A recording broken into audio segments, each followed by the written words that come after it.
So yun mga teknoy, dito na para klarado talaga. So ayan, ito yung binaklas ko kanina. So para makita nyo talaga kung saan tayo dito kukuha ng code. Ayan, yun, yan, kitang-kita nyo ng mga teknoy. Ayan, diba? So ayan, para makita nyo talaga.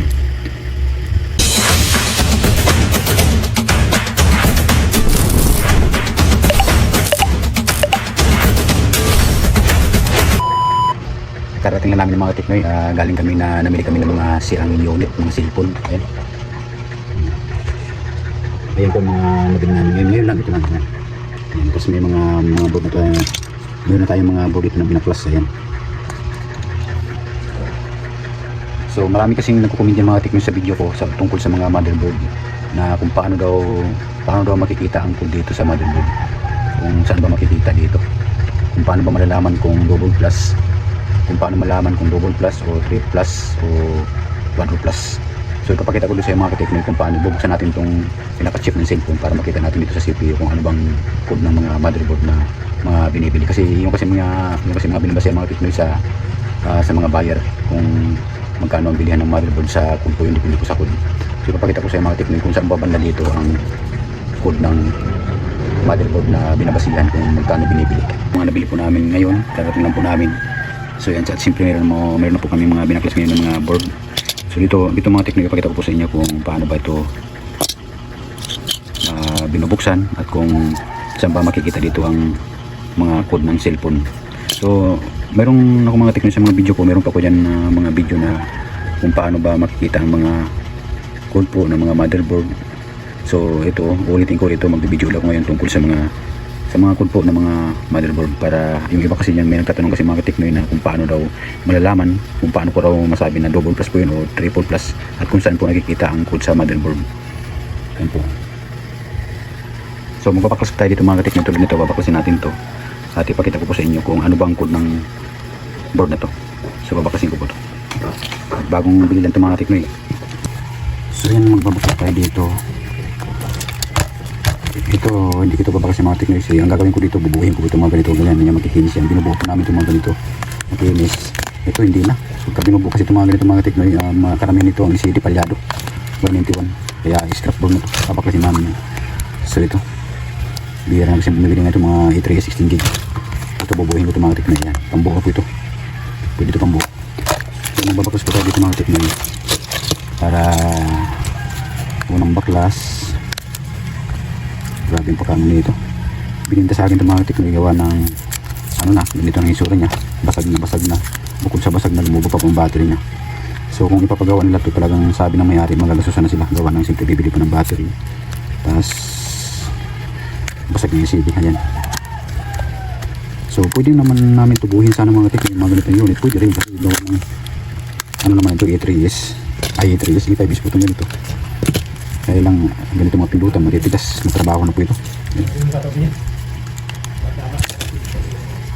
So ayan, makinis sana ang likod, pwede sana ito pang buo. Sa mga A5S mga teknoy, yung bukas dito sa likod, medyo may kahirapan din. Dito rin ng iba na isang bukasan lang, dala na lahat kasama back frame. Ito ang pagbukas nito dito sa baba. Tapos ano nangyari? Pagawa mo na tol? Pagawa mo na ano mo? Pati salamin. Salamin? Kaso, dati pag naman. Ano? Grabing gas mo sa service na yan Pagawa na namin mga teknoy, service namin na ginagamit araw-araw, yung tangkaran. Kasi tag-ulan kasi ngayon kailangan na namin ang motor. Yung service na tangkaran na ginagawa namin service araw-araw, pamili ng mga sirang cellphone. Ay, kay Manong. Ano na? Wala mabubo? Wala. Puro scrapboard. Marami din nabili namin yung mga teknoy ngayon Ano mo kayo dito? Malapit kayo iwan ko magagawa ko lagay ng. So medyo may kahirapan yung mga teknoy, yung mga ganitong unit na A5S ang pagbaklas kasi dito po sa may back frame po ito Dito tulad ng iba na ganito, pagbaklas mo diretso, mga ganitong unit. Ito kakaiba to.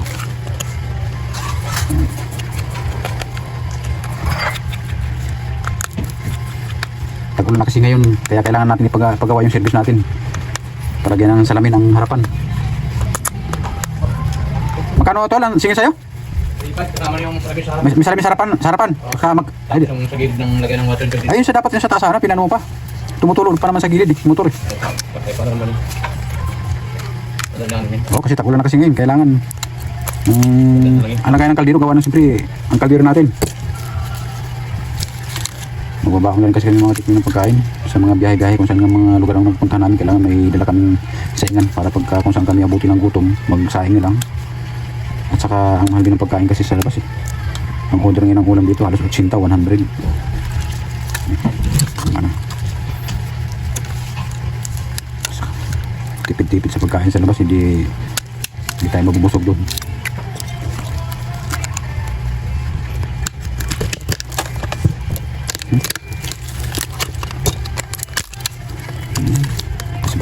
Baklas. At medyo mataas naman ang motherboard ng mga teknik, kaya siyempre ganito sana kung medyo mababa ang board nito, ano na to, bubuhin ko sana to. Pero salamat naman at medyo tumas naman ngayon ng mga motherboard naman. Tumas naman, halos babalik na naman sa dati ang presyo. Kaya ito, sa mga ganito na pwede sanang buhin to, pero babaklasin ko na gawa ng isa pa magtrabaho din to, dami ng sira. Battery, lobang battery.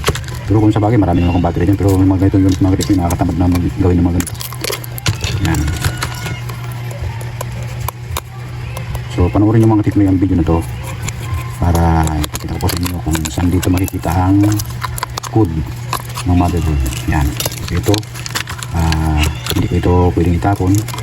Itatabi ko lang ito gawa ng pagka may magpagawa sa amin, magpa-repair, kailangan ng mga power switch o volume, charging board. O ayan, tapos makinis pati yung kaha niya. Tatalihan ko lang ng guma to para itabi, para pagka may magpagawa hindi na tayo bibili ng pisa. Malaking bagay ito mga katikling mga ganito, yung mga pinabaklasan namin. So ito mga katikling, mabaklasan natin. Marami kasi nagtatanong dito sa mga video ko kung saan nga daw nakikita ang code at kung paano. Dito mga katikling, ito yan. Ito yung SIM tray. Karamihan nito magkatabi yan. Ang pinaka CPU. Dito po makikita ang pinaka code ng motherboard. Dito kasi binabasihan ang presyo ng mga buyer ng mga bumibili dito sa code. So ayan, yung pagkabukas ito mga teknoy, dandahan lang, gawa ng pag nasugatan yung kahit na maliit lang na mabungian ng konti yun, reject na po yun, hindi na mabibili yung kahit na mataas pang board. Sayang, kung mataas ang board lalo pagka 4 plus ngayon, dahil ang 4 plus ngayon nasa 850 na naman mga kateknoy. Wow, ang taas na naman ang board ngayon, kaya simpre hindi naman nakapanghinayang na kahit na hindi natin buhin yung mga magandang unit, kahit na mga 128, okay lang siguro kasi ang board mataas na naman ngayon. Yan.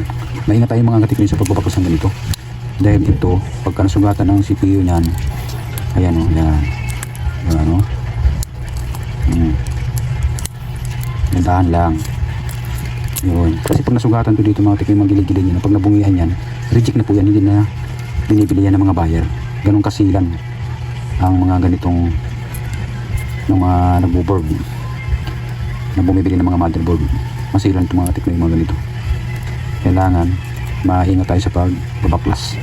So ayan o, ito pagka nabungian mo yun sa mga gilid yun, nabungian yung mga kahit maliit lang, reject na po yan, hindi na bibili yan, sayang. Kaya maingat tayo sa pagbabaklas ng motherboard, ng mga chip na nakatakip sa CPU. Yan, tigas yun, ayan. So ayun, makikita yung mga tingin nyo. Yan. Yan, hindi makikita masyado sa gitna. Pakita ko sa inyo mga tutukan natin ng camera yan. So ayun mga teknoy, dito na para klarado talaga. So ayan, ito yung binaklas ko kanina. So para makita nyo talaga kung saan tayo dito kukuha ng code. Yan. Yun. Yan, kitang-kita nyo ng mga teknoy. Ayan, diba? So ayan, para makita nyo talaga. So wala ay, hindi makita. Ayan, para klarado nyo talaga, diba? Yan, dalawa yung mga teknoy, dalawa yan. Yan, dalawa yan eh. Yan. So dito tayo kukuha ng code. Ayan o, mababasa yan mga teknoy. Ayan, mababasa yan. It's 9TQ27. Ayan, tuloy-tuloy na po yung mga teknoy. Ayan, ang code yan. Yung sa dulo na yan may TMC. Yan, it's 90 Q2 to 7. Anyway, ano sa medyo nalabo. 47 F TMC. Yan ang pinaka ko dyan mga katiknoy. So ang ibig sabihin yan, double plus po yan. Pasok po yan sa double plus. Kita nyo? Ayan, yan. Yan. Pasok po yan sa double plus. It's 90 Q2 7 po EDFT MC. So ibig sabihin mga teknoy yan po ay 4 plus double plus. Sa ngayon mga teknoy, ang double plus ngayon ay pasok na po sa 300. Wow, tumaas na po ngayon mga teknoy, kaya hindi na po nakakapanghinayang na kahit hindi po namin buhay ng mga ganito, pasok na po siya sa 300. Salamat naman kasi medyo tumaas na ngayon ang mga motherboard, halos babalik na po sa dati yan. Ayan, kitang kita naman yung mga teknoy yan. Diyan po nakikita ang code. Tapos meron tayong pakita dito na iba. Ito naman, meron kasi tayong mga teknoy na meron kasi kaming binabasihan mga teknoy kung ano ang code ng cellphone, kasi meron kaming tinitignan na mga code ng cellphone. May listahan kami yan, kaya alam namin kung ano po ang code ng isang motherboard. Ito mga teknoy, ang mga listahan po ng mga code po ng mga motherboard, kaya dito po namin na malalaman kung ano po ang code ng isang motherboard. Ito naman mga teknoy, ayan, yan ang mga motherboard yan.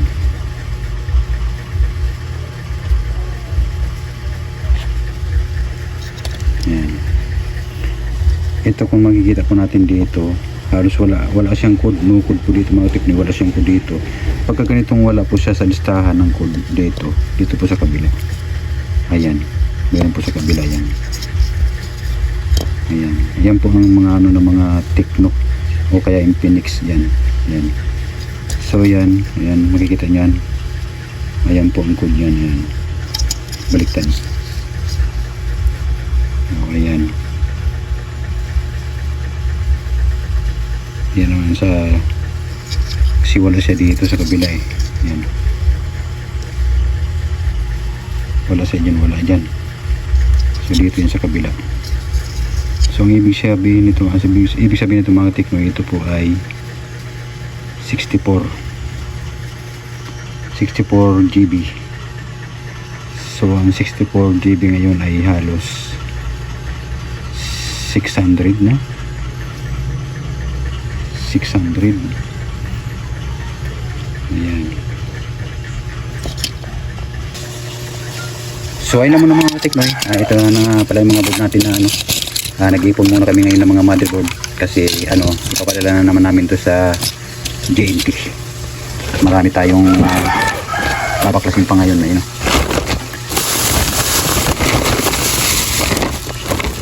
Marami pang mga baklasin yan. So hindi ko pa nababaklas yan, gawa ng medyo busy pa tayo ngayon mga teknoy, busy pa sa mga ginagawa dahil hindi lang po tayo nagbabaklas, hindi siyempre nagbubuo din tayo ng mga unit, kaya medyo busy tayo sa mga gawain talaga. So pagka medyo marami na ito mga teknoy, ano na ito, ipapadala na namin ito sa GMT. Ayan, yan ka lang. So marami tayong gagawin ngayon mga teknoy, gawa na ngayon nagbubuo tayo ng mga unit, bubuhin to. Tapos siyempre meron tayong mga LCD ngayon.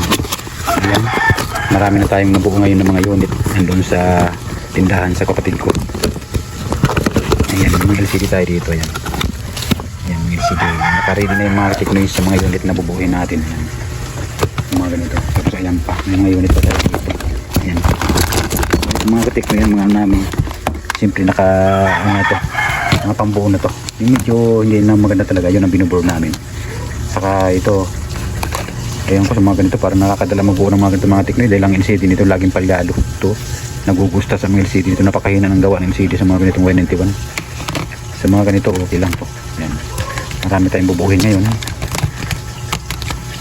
So ayan, mga pinili ko na ng mga unit.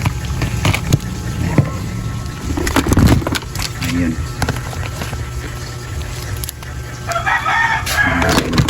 ito pambuo, mga pambuo nito mga teknoy. Tapos yan, sinadz ko siya pero ano siya, gumagana na. So ito mabubuo ito ngayon dahil may LCD tayo nito. Marami tayong LCD niyan. So update ko lang kayo mga Teknoy sa presyo ngayon ng mga motherboard, bagong price na sinid sa amin ngayon ng buyer namin. Pero sa ibang buyer siguro mas mataas pa siguro sa iba, pero sa amin medyo ito lang ang presyo na ibibigay ko sa inyo, kasi yun lang naman ang sinid sa amin ng magkano ng presyo ng mga bilihan na sa amin. So ang A plus ay 160, tapos ang double plus naman ay 300, tapos ang 3 plus ay 580. Kala ko 600, 580 lang pala ang 3 plus. Tapos ang 4 plus naman ay 850 ang 4 plus. Sa mga code po yan, sa mga code po ng mga motherboard yan. So ang ano naman 5 plus ay 1200. Tapos ang 32 GB ay 270. Yun ang presyo sa mga, yan ang presyo mga Teknoy ng bayad namin. Pero sa iba siguro medyo mas mataas pa. Tapos ang 64 naman, kala ko ang 64 ay 600. Ano lang pala, 480 lang, mababa mga Teknoy, no? Pero okay na yan kasi mas tumaas na ngayon kaysa dating mga nakaraang linggo, mababa. Pero ngayon medyo tumaas na. Kaya ang 128 naman ay 700, mababa. Dati ang 128 dati ano yun eh, ang 900 nga yan ang 128 eh. Pero okay na, mas mataas na ngayon mga Teknoy. Ang 256 naman ay 930. 256 bibihira po yun. Bibihira po kami makakuha ng mga ganyan board. Pero nakukuha yan mga 256 karamihan sa amin eh. Sa Oppo kaya sa mga Infinix andun yan. Tapos 512 GB ay nakakalaga ng 1.2. Update ko sa presyo ngayon sa buyer namin. Hindi ko lang alam sa iba kung magkano ang bilhan nila. Sa mga tablet naman 35. Tapos sa mga dikipad ay 20. 22 ang isang pirasong keypad. Sa mga Nokia 100. Tapos dun sa mga ano pa, dami mga yun. Sa mga ibang unit, sa mga iPhone na maliliit ay may tig 80. Dito papaklasin pa namin to. Yung muna mga Teknoy ang update namin sa presyo ngayon ng mga motherboard. Nag-iipon muna kami siguro mga linggo pa kami magpapadala ng board namin sa bayar namin doon sa Manila. Sa GNT namin pinapadala mga Teknoy. So yun mga Teknoy, maraming salamat po. Sa sunod ulit, update ko po ulit kayo sa mga panibagong presyo na naman. Siguro sana tumaas pa ulit. So yun lang, bye.